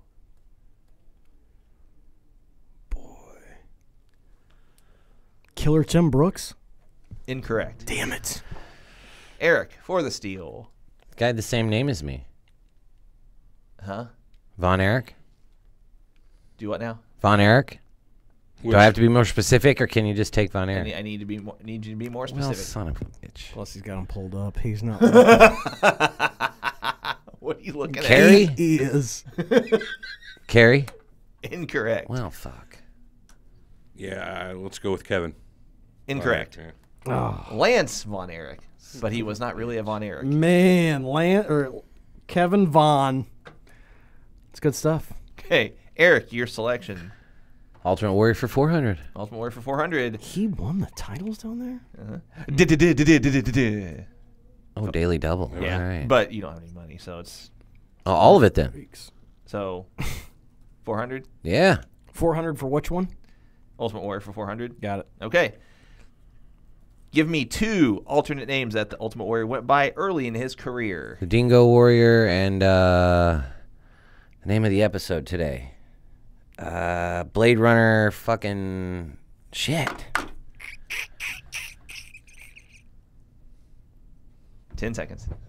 Nice try. It's not on the screen. Shit. Blade Runner Jack. I don't know. I can't fucking remember. Blade Runner Jack. Incorrect. Jack and Rick, the Blade Runners. Fuck. E for the steal. Oh, wait. It's Final Jeopardy. You can't steal. It's Never Double mind. Jeopardy. Yeah. Or Double Jeopardy. Rock. That's what I said. Yep. Blade Runner Rock. Blade Runner Brock. Big Easy, what you got? Let's go with Intercontinental for 3. IC for 3. All right. Pat Patterson is recognized as the first Intercontinental Champion. Who was the second? Pass. Pedro Morales. Incorrect. Eric? I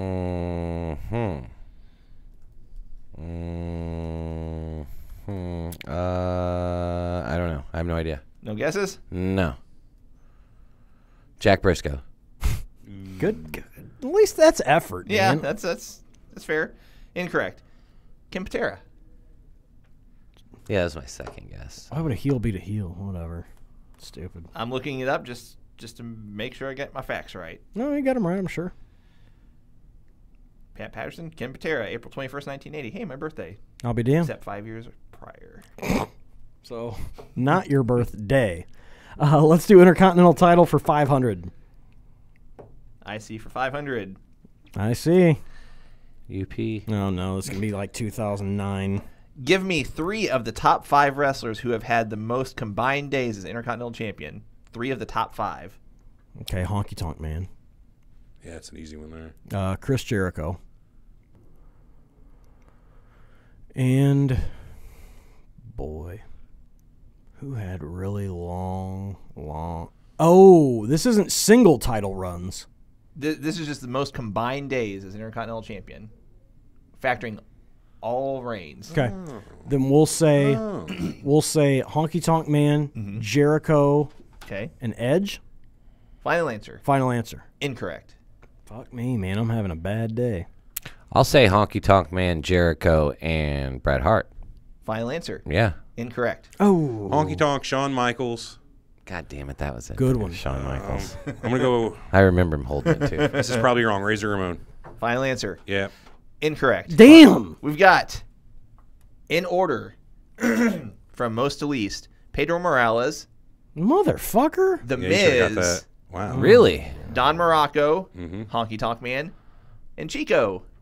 Tito, eh? Tito Santana. Jericho's held it all those times, and Yep. Shawn Michaels, too. He had it for a good while. oh, fun. Man, we're really good at trivia today. Yeah. Fucking 4 no answers. You okay? Pick a category. No It's point. not that we're bad. It's just Alex is horrible at questions. That's true. Let's turn it around. Hey, hold on. We got. No. Well, I know. Obviously. I want this to match that. Okay. Okay, Eric. Let's do Ultimate Warrior for 300. Ultimate Warrior for 300. This was just said earlier. Who inducted Ultimate Warrior into the WWE? Linda McMahon. Correct. That a boy. Way to pay attention, kid. Can't say you ain't on the mark. Fuck, I'm ahead. Yeah. E. Let's go 90s WrestleMania for 2. Let's stop now. 90s WrestleMania for 2. What commentator made his WWF debut at WrestleMania 9? Jim Ross. Correct. Damn. I remember that. It was at Caesar's Palace, right? Correct. I remember that pay-per-view so vividly. Like, why the fuck is Jim Ross here? This is awesome, but why is Jim Ross here? And why is everybody in togas? That makes kind of sense. But 90s WrestleManias for 400. Because I don't 90s. want to have to name the 4th match at WrestleMania 12. But yeah. Okay. He's So- going the distance. So it's He's going for speed.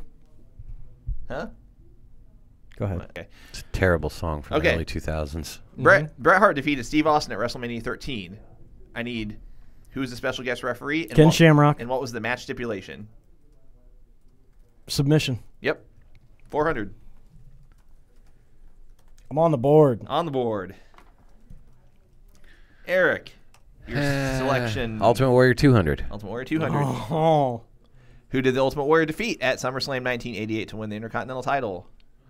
Which SummerSlam was it? It was in 1988. SummerSlam 1988. The 1988th edition of SummerSlam. Or the first. That too. Who did the Ultimate Warrior defeat at SummerSlam 1988 Randy Savage. to win the IC title? Final answer. Yeah. Incorrect.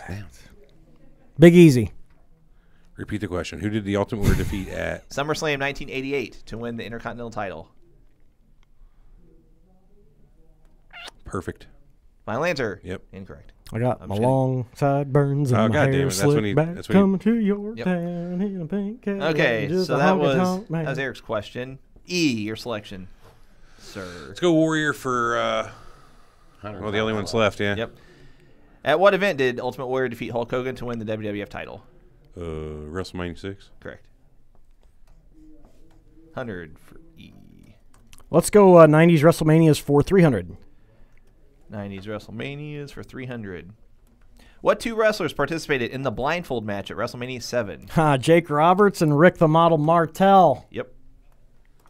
Great match. Guess you could say that. That's right.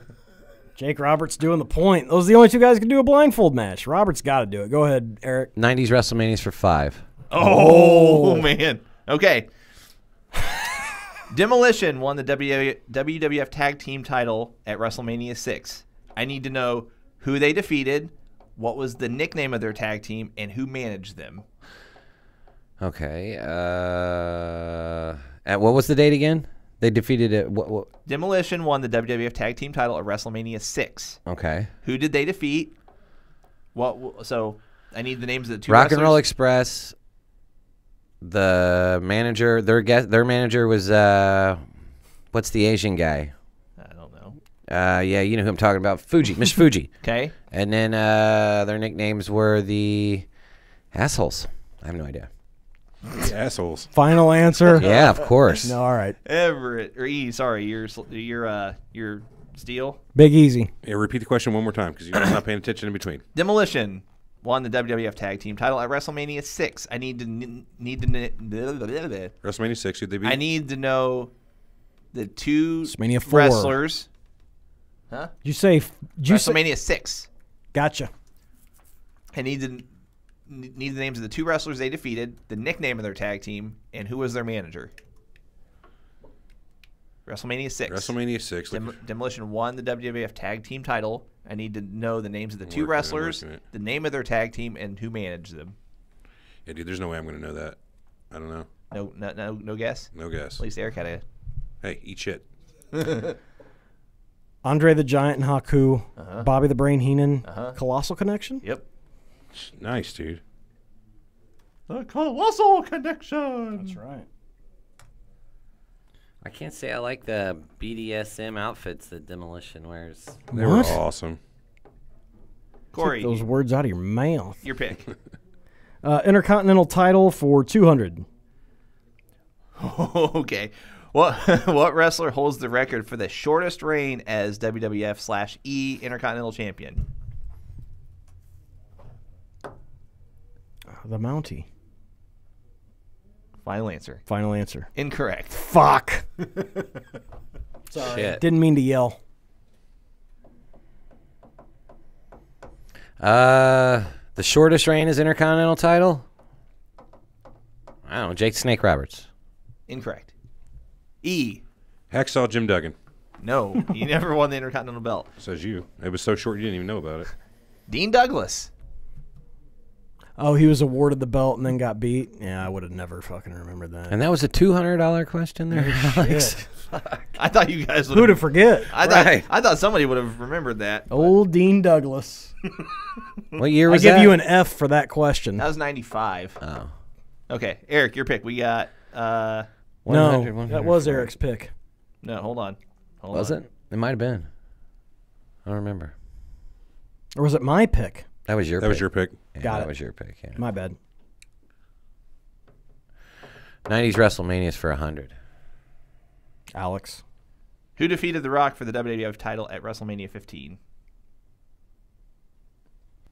WrestleMania 15 was in 1999. Triple H. Incorrect. I was going to cheat, but I'm not going Attaboy. I'll cheat after the fact. to. Let's go with Edge. Incorrect. This is a tough one. Steve Austin. Correct. Very good. Can I see the board? I think I'm off somewhere. Sure. Yeah. So those are gone. All gone, all gone, all gone. So who just picked that one? I did. It's Everett. 1 or 4 on Intercontinental left. I think we skipped someone to pick a question, but oh well. Hey, fuck it. I will take 100 Intercontinental, please. What wrestler holds the record for the most reigns as WWF/E Intercontinental Champion? Most separate reigns. Yes. Which one is this? 400 or 100? 100. Let's go with Miz, because he's held it for the longest time as a newer guy. So let's go with that. Final answer. Yes. Incorrect. Damn. Jericho. Yeah, it was Jericho. We just said it earlier. Okay. For 400. Most well-known as a manager in the world of professional wrestling, this person made his Madison Square Garden debut as a wrestler on April 23rd, 1984, unsuccessfully challenging Tito Santana for the Intercontinental. J.J. Dillon. Jeez. Virgil. All right. Let's total these bad boys. Virgil. Mike Jones. You thought you were going to get me with a J.J. Dillon question? Are you fucking kidding me? Wrestlers are like seagulls. Get that book. Okay, so I've got, let me just check here. I've got Eric at 300. I see Eric's name once. I feel like it should be For a lot higher 300. than that. That's right. Okay, I've got E at 300. Yeah, that's right. Is that right? And I've got you at 2,000. Perfect. Sounds like the board's right. All right. Final Jeopardy. Divided up into 3 separate questions. Mm-hmm. And the category is just WWF. Deal. That's all I'm saying. Here we go. Put your wagers in, please. For those of you still playing, that is. Gents, here we go. Everybody's got their wagers. We're ready. I'm doing it now. E is your wager in, sir. All of it. Yes, 300. You have to tell me, but fair enough. I mean, might as well get it out there. Okay. What was the modern-day WWE known as when it joined as a member of the NWA in 1953? What was it known as? What was the name of the company? E, you might know this. Yeah, I doubt it. I got a guess, but I don't think it seems that too obvious.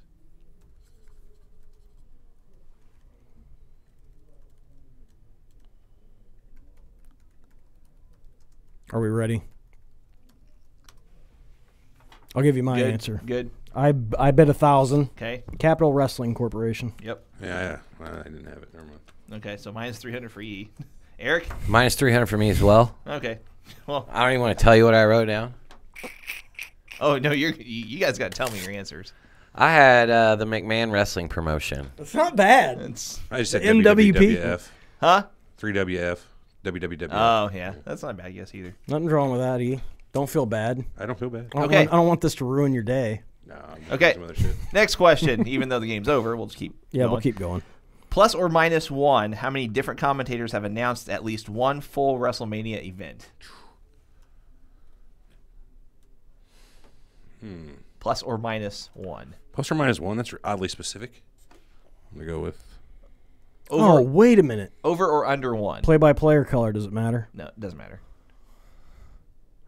Okay, I'll rephrase. American commentators only. So we're not factoring in Hugo Savinovich and all those other guys. Okay. Well, that completely changes my answer. I have mine wrote down. E? I put 18. It's a good guess because that's right. Matter of fact, that's exactly what I... No, I had 10. Just a guess. Didn't have any money there, which is a bummer. I had 17. Nah. You would have got it, though. Yeah, plus plus or or No, minus no, one. I'm sorry. I had changed it. 21. I changed it to 24. No, I changed it to 24. I wrote I thought you said- 17 initially, and then you said the fucking. I'm like, oh man. I no, gotta something. pull up the names of where I found that. Hold on. I thought there would be more guys that had done it, but then I tried to go backwards. That's not a good idea. Really? It's only 18?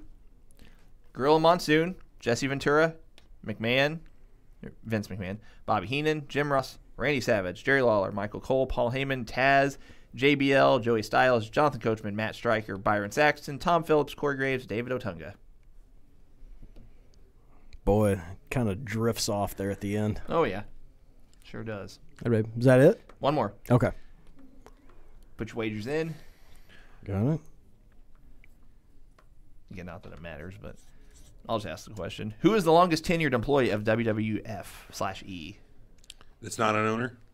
Correct. I got it. Well, employee. I know it right now. Gorilla Monsoon. He's dead. He's really dead.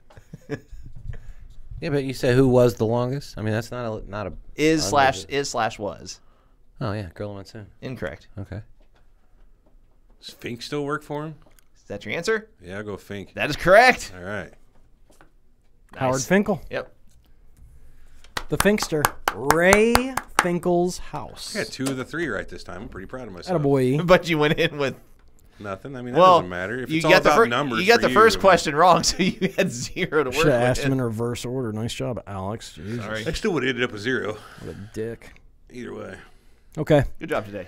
Good show, Also, boys. Last show. yes, also wanted to mention Larry Matisic passed away. I had a chance to meet Larry about 5 years ago at a wrestling event that he held at the place I worked at a casino, and he was a fantastic guy. Signed a book for me. Actually gave me a book. His wife went out and grabbed a book for me because we got the chance to sit and talk wrestling. He was a great guy. Was living here in Belleville. He was the voice of Wrestling at the Chase. Just a great guy. Great wrestling fan. Worked for WWF for a short time when Vince purchased wrestling in St. Louis. Part of the St. Louis Wrestling Club. So, farewell. Rip to- Larry. Yeah. 10-bell salute to Larry Matisic. Indeed. Okay, so that's our last show for the year. We're going to be back in 2019. See you then. Bigger and better. Is there anything we need to cover or anything? Oh, yeah. You got a little something you need to read. Oh, my gosh. Yeah, How could let's I hear that forget? Schwarmy shit. Don't forget. I know you've heard us talk about Yo Radio. Well, now is the time to check it out. With a totally redesigned look and feel and major enhancements to form and function, the new Yo Radio app offers more features than ever. Engage with your favorite artists and influences, sort stations by genre or mood, and view the top trending stations on the platform using the intuitive new user interface. It's all here. Now you can enjoy curated content and live broadcasts from our A-list station partners from across the globe. Don't hesitate. Update to the new Yo Radio today. Go to the3horsemenshow.com/Yo Radio to download Yo Radio now. Great, man. You nailed that one. Way to go.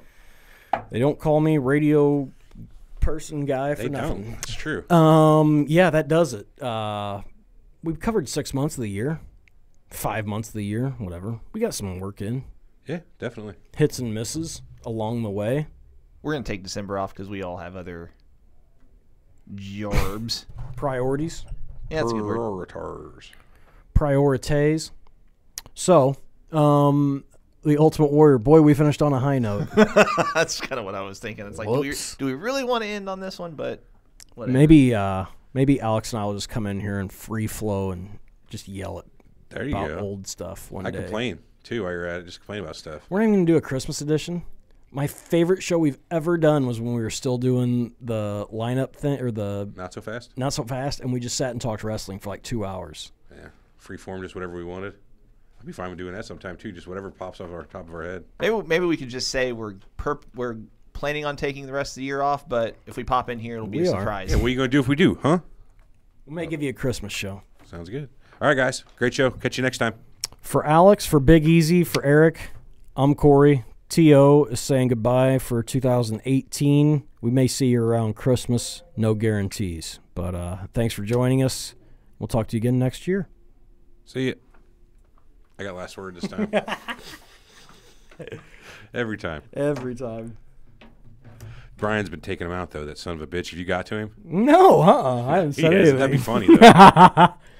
No, I haven't said a darn word to him. This is probably why he's moping around. Yeah, that's the reason. How long did we go? 2 hours. 151. God, yeah, that was a long time. Oh, we're still live, by the way. Oh, are we? Yep. Oh, shit. Catch you guys next week. No, we won't. I will. I'm just kidding. We'll catch you.